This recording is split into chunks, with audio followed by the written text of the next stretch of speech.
folks, it's Pete Thorn. Welcome to another Wednesday Q&A. I am in Lyon, France, and I'm here to answer your guitar and music related questions. Go to my Facebook music page, which is facebook.com/guitarnerd. You can send me a Facebook message there, ask me a question, I'll get to it as soon as I can in one of these Q&A videos. Now, in a recent Gear Page thread, it was a thread about your favorite YouTube guitar guys that do videos like what I do, gear demos and stuff like that, lessons and Q&As and stuff.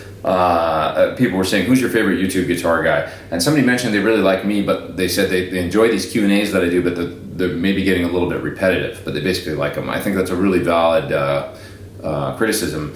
If somebody asks me a question and it's already been asked in a previous Q&A video, I'll give a very, very brief answer and just try and move along so that I can get to topics that I haven't already discussed and answered in one of these videos. Okay, so to get started here, Carlos, who I believe is from Mexico, asked a really good question.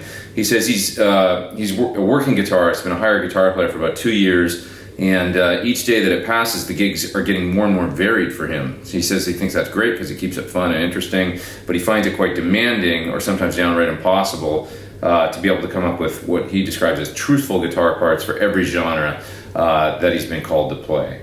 So his question is, as a pro hired gun,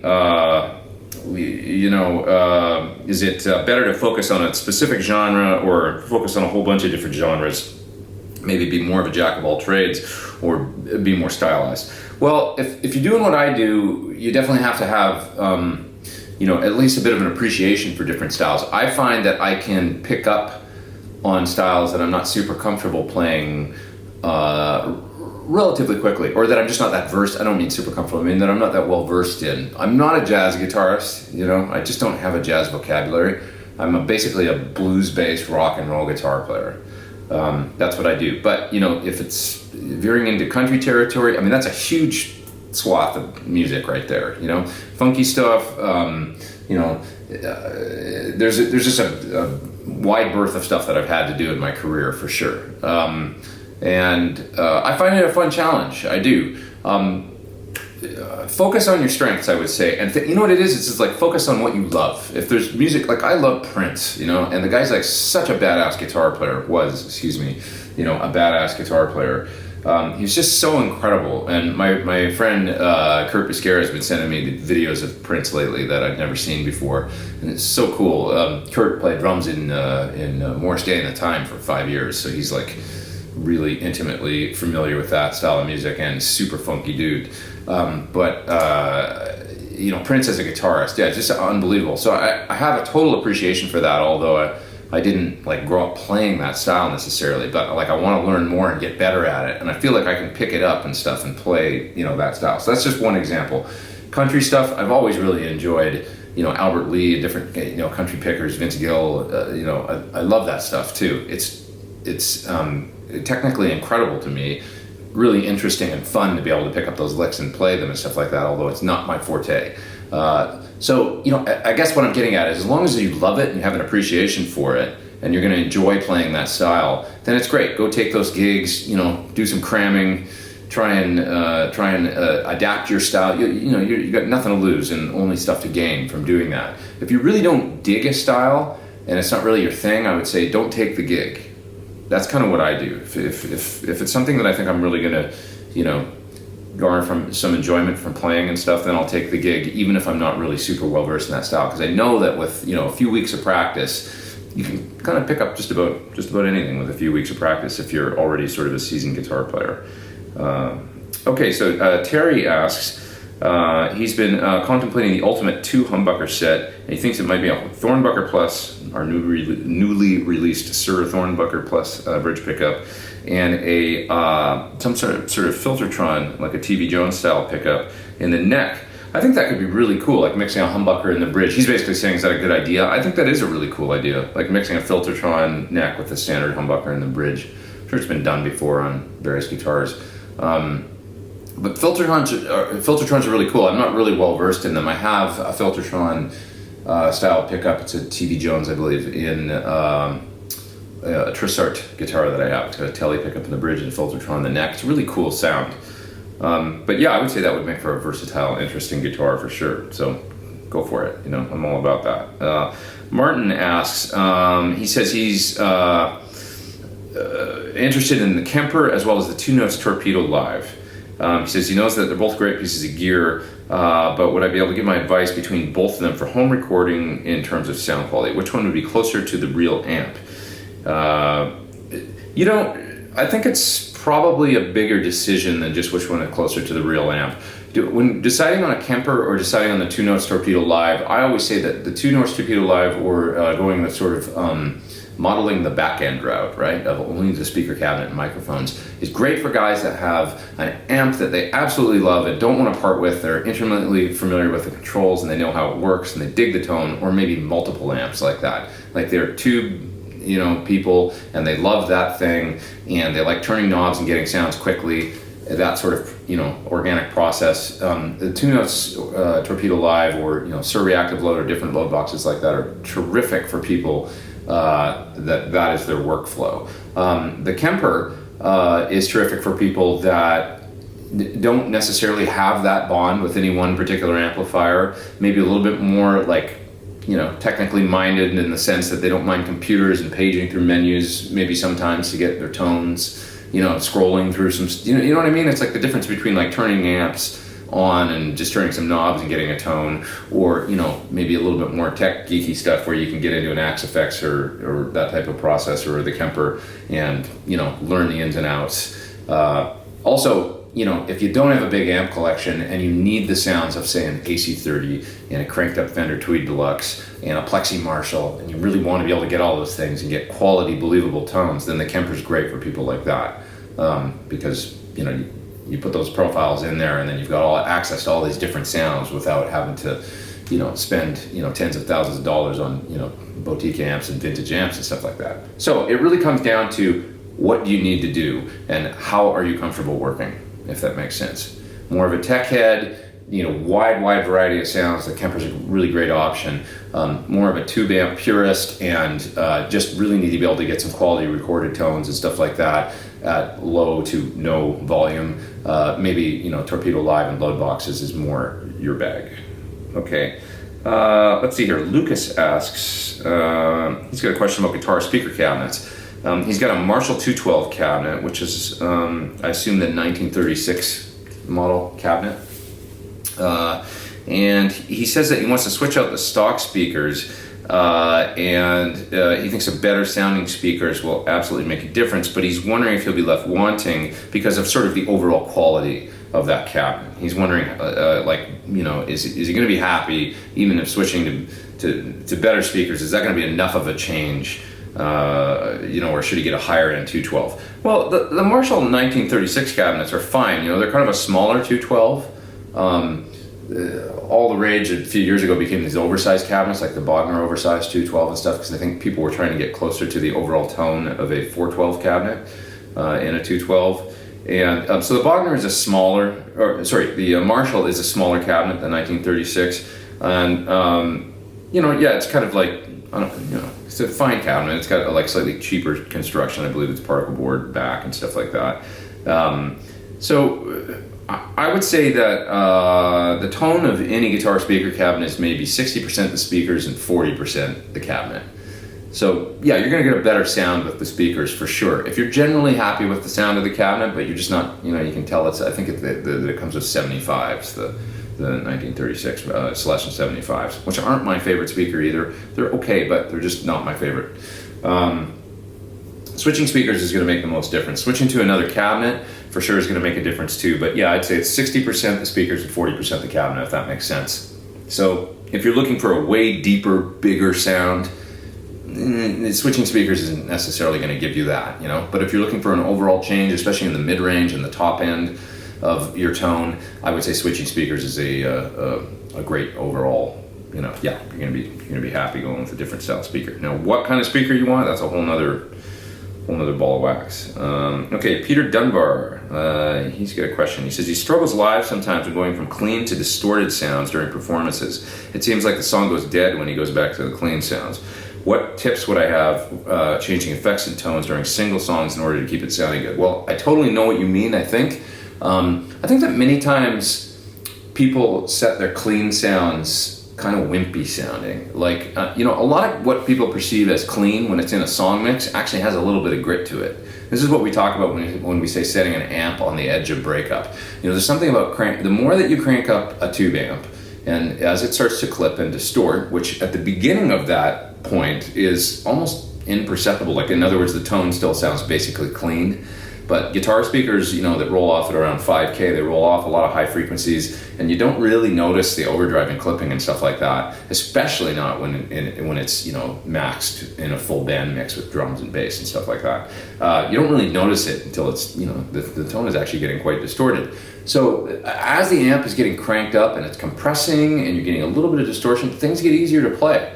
And it seems like, wow, everything's got a little more give, a little more sag and stuff, and all the way up into really distorted tones. That's why some people say, pile on the distortion and the gain and stuff, and then it becomes easy to play because, well, it is actually easier because there's so much compression and squish going on that you don't have to work as hard nearly.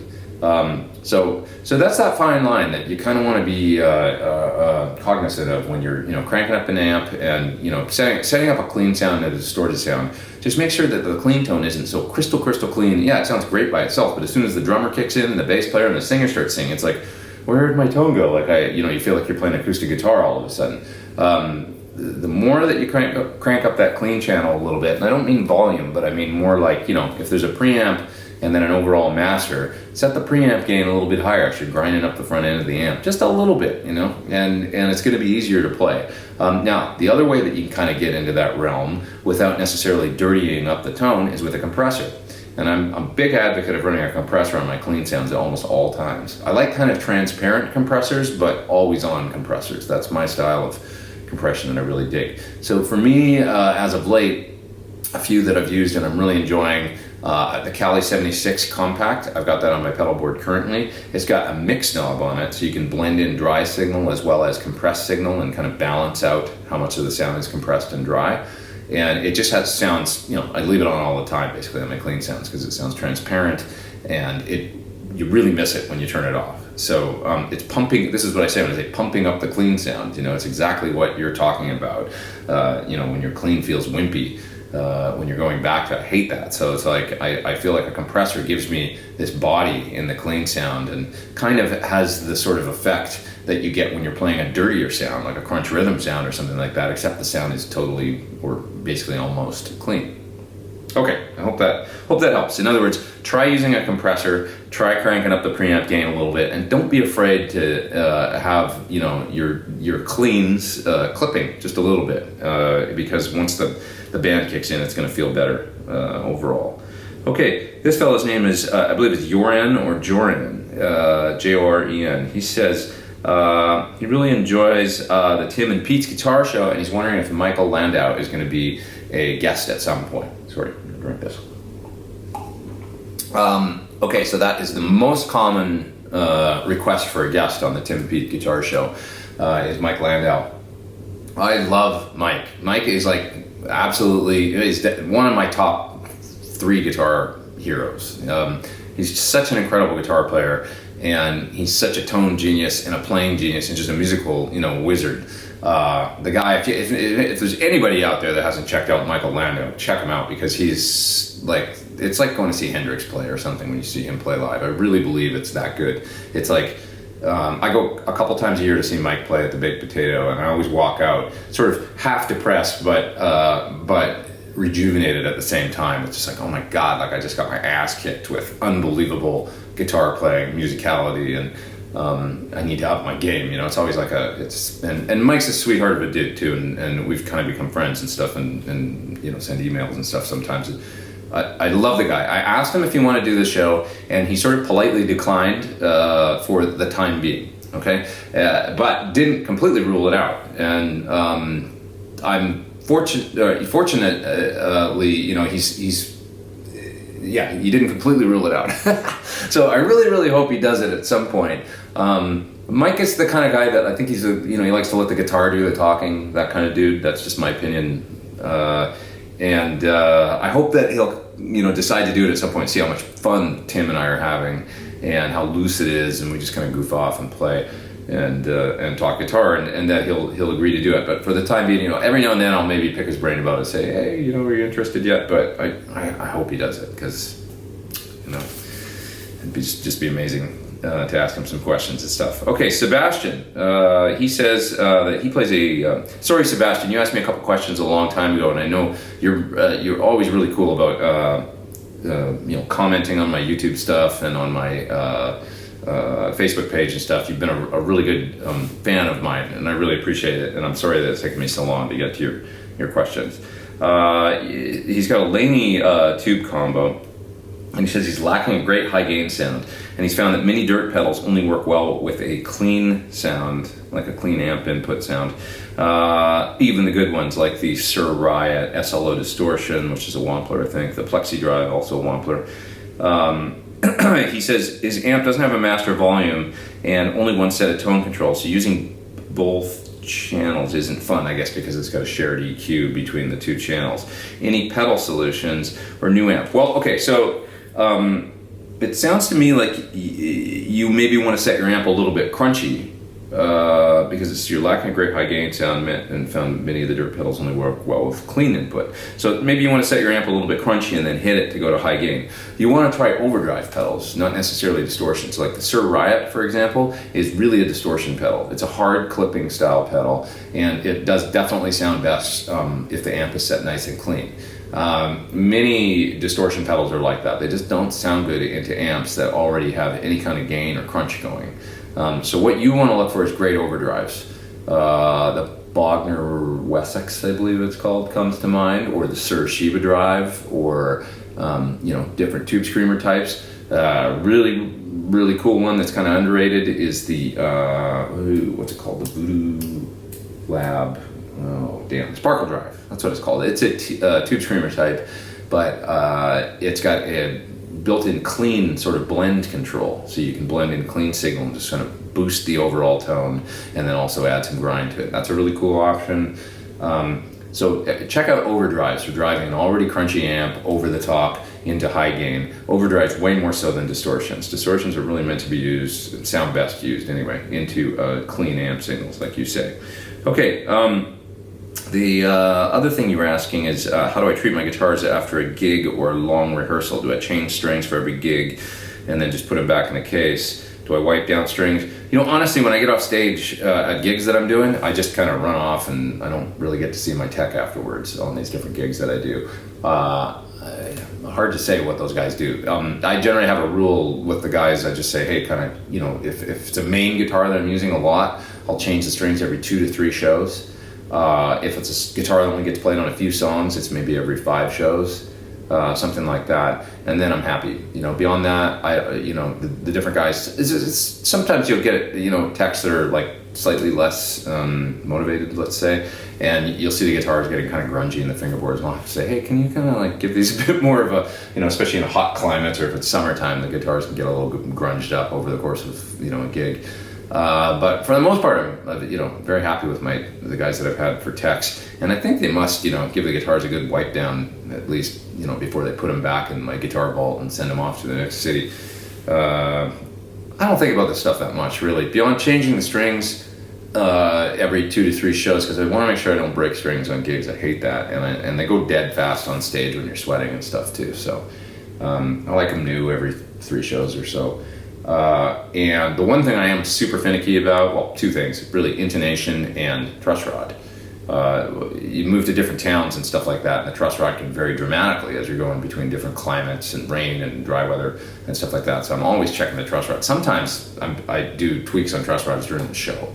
Like, there's a song and I'm going to play on the intro or something, I'll run off stage, say, give me the truss rod wrench, and literally do it like right then, retune, run back out and start playing again, because it drives me crazy if the guitar is either underbowed or overbowed. It really bothers me. So I'm pretty on top of that. Okay, Andy asks, he's got a H&K Tube Man 2 pedal wired into a Line 6 M9, and he says he's having problems cutting through the mix.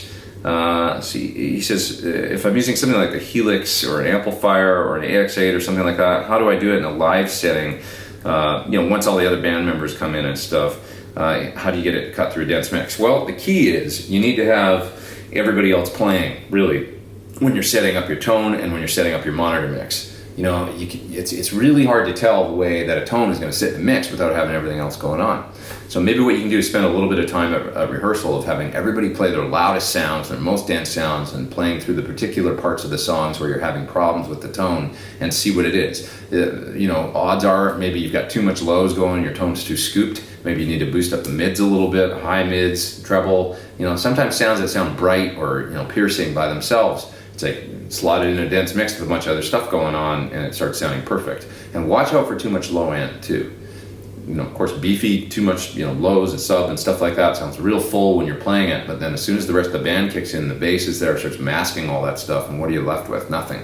So you really, you know, want the guitar to slot into that certain frequency. It's the main reason why a 30 watt AC30 is one of the, you know, most heard tones that you can have on a stage, especially on a dense stage with a lot of instruments going on. You know, that Class A 30 watt, you know, Blizzard of Nails thing just slices through any band, probably more so than even like a loud Plexi Marshall or something. Something about a cranked AC30, it just, you know, and it's because of the frequencies. So keep that in mind, and yeah, just set up your tones with everybody else playing if possible. You also asked me another question about how do I deal with, I don't know how you say this word, but tinnitus or tinnitus, you know, the ringing of the ears. I've never known how to pronounce that word, because I've mentioned that I have a little bit of that going on. I can hear it right now in my left ear. I don't have it too bad, and I find that if I take a break, like an ear break, and don't play loud shows and stuff, it really subsides. So I'm not one of the unlucky people that has it going on 24/7 all the time for years. But my ears are sensitive, and the older I get, the more sensitive they get, I find. So I have to be careful. Really, I just deal with it through, you know, wearing earplugs at shows if I can. I'm not the best about it. I mean, I love loud music. I still love loud music. It just sounds so good, and it feels good. It feels better when it's loud to me. So I have to be careful. When using in-ears in a live band setting, I'm trying to be more and more careful and aware of, you know, the volume that the pack is set at, and I'll set it just a little bit lower than what feels just awesome to me. You know, like, all right, just back it down a little bit because you're probably pushing it a little hard. That's kind of what I tell myself. And yeah, I haven't had too many advancing problems or anything like that. When I developed the problem in my left ear mainly was when I was playing with Chris Cornell, and we had a fairly loud stage volume, and I was just pushing it a little too hard for too long. We used to play long shows, you know, upwards of, you know, sometimes bordering on 3 hours. And all that volume in my in-ears, you know, I had my guitar panned to the left, because I had Yogi, the other guitar player in the band, panned right. I had mine a little louder, so the left side was a little hotter. And 3 hours of that, and 300 shows later, I developed some problems in my left ear. But it's gotten better over time. Actually, it seems to be, you know, getting better, not worse. Nelson asks, he says. He wants to get back in the saddle with some playing, maybe taking some time off and stuff. So mostly at home practice and recording, but also maybe joining a sort of 80s tribute band. He's been toying with the trigger of getting an ecstasy, like a Bogner head, and or maybe a PT100 from Sir. And he's integrated by the modeling stuff as well. What would be my recommendation? At least could I point him in a certain direction? Always my recommendation when it comes to that stuff, real amp versus modeler. Once again, this is one of these questions I've had a lot, so I'm going to go kind of fast. What I would say is basically you have to decide if you're a tube amp guy or you don't mind paging through menus and stuff like that, and that's more your thing. If you like a lot of tones, you're a little more tech head, that kind of thing, the modeling route can be a great way to go. But if, you know, tube amp, simple, something about, you know, glowing tube turns you on, then basically I would go that route. So that's it. Just ask yourself what's more important to you. Okay, last question for today. Ito asks, he says, he came across one of my pedal demos where I'm using my AC15 at the edge of breakup, and he was curious if I was using, that's in my studio where I was doing like a video demo. He says he's curious if I was using an attenuator or just have the amp super loud behind your head because it's sitting there kind of beside me on the shelf. It says he's a Vox guy but struggles at times getting to the edge of breakup. And he thinks the tone I get is really cool through mine. The answer is I do both. So like recently I did a video demo. Now I can't remember if it was either for the chime pedal from Petty John or from the cymbal drive. I think it was the cymbal drive video actually that I did. I'm playing the AC-15 and I got a mic on it. I'm micing it up in the room. I think I was probably wearing headphones to kind of limit the volume because the amp is loud at that point. It's right beside me. Yeah, sometimes I like to mic it up because it sounds just great. But sometimes I'll take the speaker output on the AC-15. It's very nice. It's got an external speaker jack. And I'll run it into either my 2 Notes load box that has a 4/8 and 16 ohm setting, because the amp sounds best on 16 ohms to me. So I'll run it into the 2 Notes, God, I'm forgetting the name of the reload. Torpedo reload, it's called. I'll use that sometimes, or sometimes I'll use the Rivera Rock Crusher recording. That's it, because it's got an 8 and 16 ohm switch on it. So I'll use one of the two load boxes, and then I take a line out of that, go into my interface, and I add an impulse response, and generally it's the Silver Bell or silver-backed Celestion style Alnico speaker in a Marshall style 212 cabinet that's available from the Ownhammer folks. That's the IR that I really like to use with box style amps. Sounds just great to me. Okay, thanks for watching, and I will get to more of your questions just as soon as I can in another one of these Q&A videos. Hit subscribe if you haven't. Come back and see me often for more videos. I'll be back in LA next week and do another one of these, either from my home or my studio, I don't know. And hey, thanks again for watching. All right, I'm Pete Thorne, over and out.